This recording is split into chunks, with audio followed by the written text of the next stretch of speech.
نو خلاصه دا یاده کوي بیا تاسو په دې روان ایتونو باندې پوه شئ. په اسلام کې روژه په یو څو مرحلو تېره شوې ده. اولنۍ مرحله دا ده چې هره میاشت 3 روژې نیول ورسره عاشورا روژه. پته یې دا مسلې چېرته تاسو په دومره کلونو کې به درس کې زمانه اورېدلي که نه دي اورېدلي؟ نه دي اورېدلي؟ دا خو بیا زما ډېر غټ دغه دی کمی دی چې 14-15 کاله الحمدلله درسونو دعوت وشو تاسو پکې چې د روژې مسله نه ده اورېدلې. اورېدلې ده چېرته؟ داسې وایي اورېدلې ده خو یاد راته نه ده.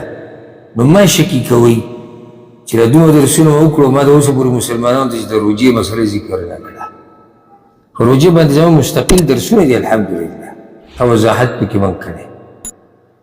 نو اولنۍ مرحله هغه دا وه چې د عاشورا روژه ورسره هره میاشت 3 روژې دا به نیسي او رسول صلی الله امر وکړي داسې به کوئ. دویمه مرحله د هجرت په دویم کال باندې رب العالمین د رمضان د میاشتې روژې لازم کړي. نو هغه روژې مستحب پاتې شوې هره میاشت کې 3 ورځې او د عاشورا. خو دا دویمه مرحله چې کومه ده په دې کې د رمضان دا روژې داسې لازم نه شو چې هر سړی به یې نیسي. داسې لازم نه شو چې هر سړی به یې نیسي. داسې لازم شو چې که څوک یې نیسي ودې نیسي او که څوک یې نه نیسي فدیه دې ورکړي. دا به انشاءالله په دې ایتونو کې اوس به تاسو واورئ. که څوک دا روژې نیسي نو ودې نیسي او که څوک یې نه نیسي فدیه دې ورکړي. یعنی اختیار شته خو اختیار داسې نه دی چې یا ونیسه او یا یې پرېږده، نه، یا ونیسه یا فدیه ورکړه. دوه خبرې دي. د هغې نه بعد بیا مرحله دا اوس څومره مرحله شوه؟ درېیمه مرحله هغه دا ده چې دا اختیار منسوخ شو. فمن شهد منکم الشهر فلیصم. الله وایي څوک چې دې میاشتې ته حاضر شو میاشتې ولیده دی به لازم روژه نیسي. اختیار څه شو؟ ختم شو. دا پکې نشته چې یاره زه فدیه ورکوم زه یې نشم نیوی. نه، فدیه شته خو د بعضو معذوره خلکو دپاره. نو دا څومره مرحله شوه؟ درېیم.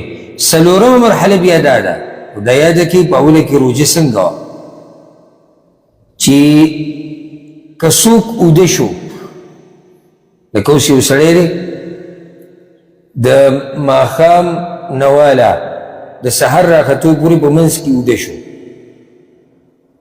نو بس د دې ځای نه اوس په ده باندې خوراک څښاک او هر څه شو هغه بند شو. څو پورې چې دی اوده شوی نه وي نو د ماښام نه بعد دی خوراک هم کولی شي، دی څښاک هم کولی شي، دی د خپلې بیبي سره میلاوېدی هم شي. خو که اوده شو اوس سبا ماښام پورې به ستا روژه وي. رب العالمین دا خبره منسوخ کړه. دا خبره الله رب العزت منسوخ کړه او په امت یې اسانتیا راوسته. وایي که ماښام نه بعد ماښام نه واله د سحره پورې که څوک اوده کېږي او که څوک نه اوده کېږي خوراک څښاک روا دی، د خپلې بیبي سره میلاوېده دا روا دي. نو څو مرحلې شوې؟ څوک داسې شته چې ما ته داسې زر زر ووایي کمې 4 مرحلې کمې وي تا ته